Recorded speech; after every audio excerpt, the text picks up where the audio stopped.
Hello दोस्तों, नमस्कार। आनंद लोक गीत में आप सबका बहुत बहुत स्वागत है। आज लेकर आई हूँ नकटा गीत। आप लोग को वीडियो कैसा लगा कमेंट में बताएं।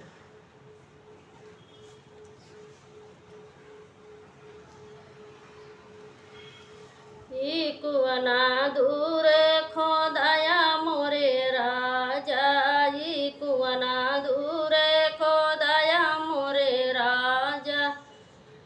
भरी गई छगलिया में धूर मोरे राजा, भरी गई छगलिया में धूर मोरे राजा।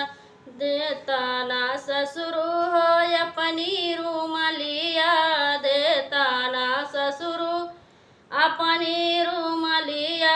झारित छगलिया कई धूर मोरे राजा, कुआना दूरे खोदाया मोरे राजा, कुआना दूरे खोदाया मोरे राजा। देता ना जेठऊ हो अपनी रूमलिया, देता ना जेठऊ हो अपनी रूमलिया। झारित छगलिया कई धूर मोरे राजा, कुआना दूरे खोदाया मोरे राजा, कुआना दूरे खोदाया मोरे राजा।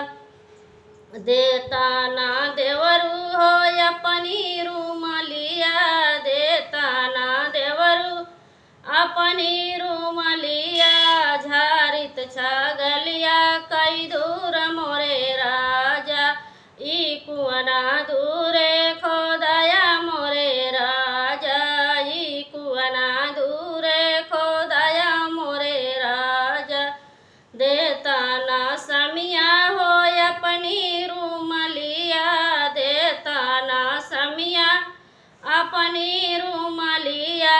झारित छगलिया कई दूर मोरे राजा, झारित छगलिया कई दूर मोरे राजा।